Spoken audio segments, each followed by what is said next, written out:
Right now at 6, more federal programs on the chopping block, including a local team that monitors and responds when volcanoes are about to erupt. Very, very important in helping the countries. And the bottom line is to save lives.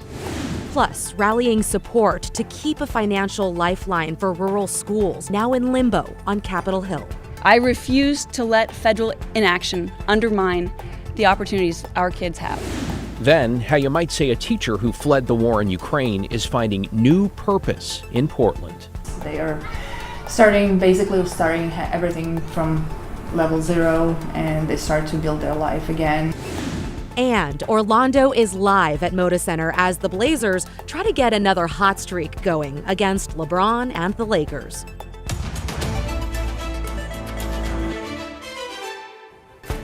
Good evening, everyone. We want to get right to a breaking traffic alert in downtown Portland. You are looking live at the Hawthorne Bridge, which is completely closed to traffic right now due to police activity. Right now, there are police and fire vehicles at both ends of the bridge and on the span itself. That means you will need to find another way to cross the Willamette. The Morrison Bridge or the Ross Island Bridge are your closest alternatives. We'll keep you posted on any updates. Well, we continue at 6 now with what you might call a local program with a global reach now in the Trump administration's crosshairs. Thanks for joining us. I'm David Molko. And I'm Christine Pitawanich. The Volcano Disaster Assistance Program is based in Vancouver. Its team of scientists monitor and respond to volcanic eruptions around the world. Let's bring in John Adams live in Vancouver. John, this is a group that has worked to save lives now for decades. Absolutely, David and Christine. This program started back in the mid-1980s after a volcano killed tens of thousands of people in Colombia.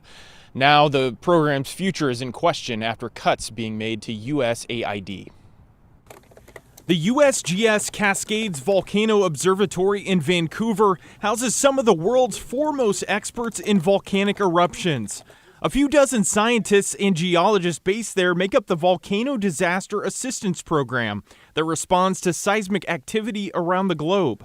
They have been so successful up in South America and Central America. Very, very important in helping the countries. And the bottom line is to save lives. But the program, which is mostly funded by USAID, has an uncertain future after the Trump administration has taken aim at the international aid program. It's part of foreign aid. Scott Burns, a professor of geology at Portland State University, says the team has done valuable work over the last 4 decades, collecting data that can be useful to not only communities around the world, but domestically. And these teams that go out, then they say, oh, we learned a little something from this volcano down in Chile.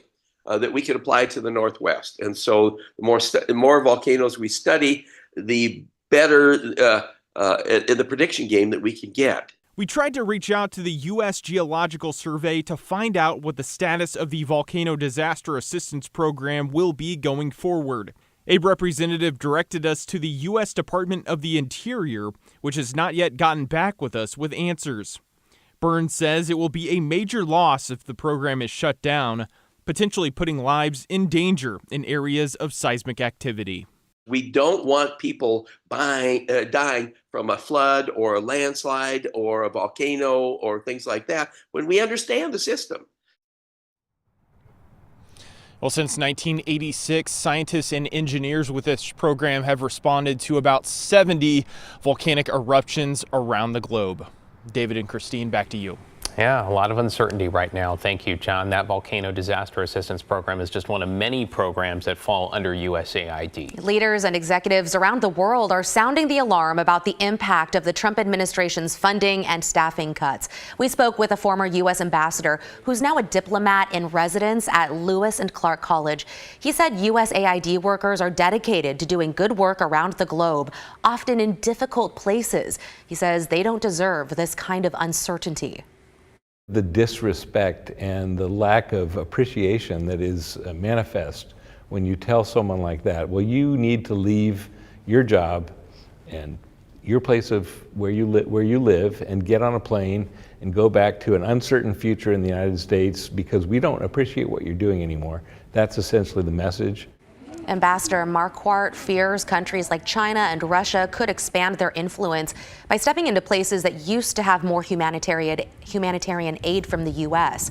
He says we'll also feel the impact locally because USAID works with 8 large-scale Oregon farmers who give food assistance. Meanwhile, there's been yet another legal setback for President Trump's efforts to end birthright citizenship. That's after a federal appeals court upheld a lower court ruling that blocked the president's executive order from being enforced. Oregon was one of 4 states that sued to block the order. In a statement, AG Dan Rayfield saying, quote, "The court's decision is a clear reminder that you cannot change the law through executive orders or make decisions that go against the foundational principles this country was built on." Arguments on this case are now scheduled for June. In your headlines, a Washington County family's home has been destroyed in an early morning house fire. The blaze sparked around 2 a.m. on Southeast Nolan Street, just outside the Hillsborough city limits. Tualatin Valley Fire and Rescue arrived to find heavy smoke and flames and called for more resources. Despite their efforts, that home was a total loss. 2 cats died in the fire. No word yet on the cause. To Boise now, where a judge has denied efforts by accused killer Brian Kohberger's attorneys to suppress key evidence from being used against him in the University of Idaho quadruple murder case. Kohberger's defense claimed the collection of DNA from the crime scene that came back as a match violated his Fourth Amendment rights and should be thrown out. Among other things, lawyers also wanted to block surveillance video and cell phone, email, and purchase records. But yesterday, a judge ruled prosecutors may use all the evidence against Kohberger.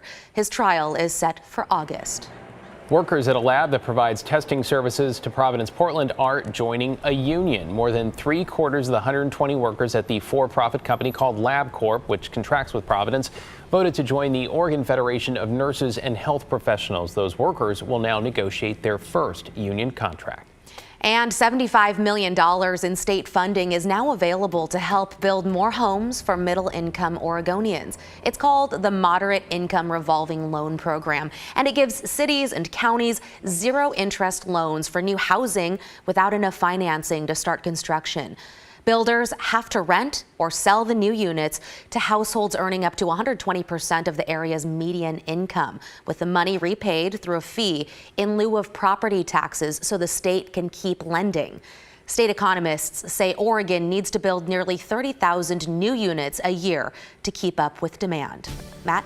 Hey, Christine, thanks very much. A really pretty day up on Mount Hood. We're losing the light right now, of course, but still, the mountain's showing for the moment, and it's below freezing for the moment. Everybody will be warming up. Look at this forecast for the snow level on Mount Hood. Tomorrow, maybe an inch or 2 new snow, but then Saturday jumps up to 7,500 feet, stays there through Sunday. Little dip Monday, Tuesday. Wednesday, Thursday goes way up, but that's okay because we'll clear out by then. But over the weekend, we're talking heavy rain on the mountain and in the valleys, too. Watch our rainfall forecast here for the valleys.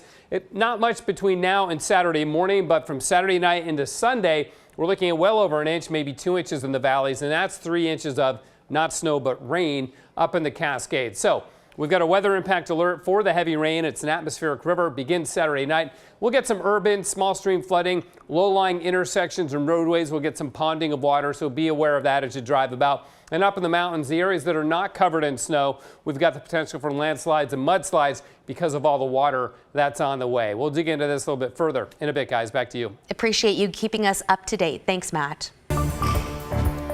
Now at 6, congressional representatives from Oregon and Washington are working to make sure federal funds that support rural schools now up in the air get shored up as soon as possible. Our Celine Stevens is here now in studio with the details. Celine. David, Christine, so the Secure Rural Schools program helped fund schools and other county operations after being enacted by Congress in 2000. But after not receiving a vote in the House last year, the funds from this program are hanging in limbo, funds that some say schools desperately need.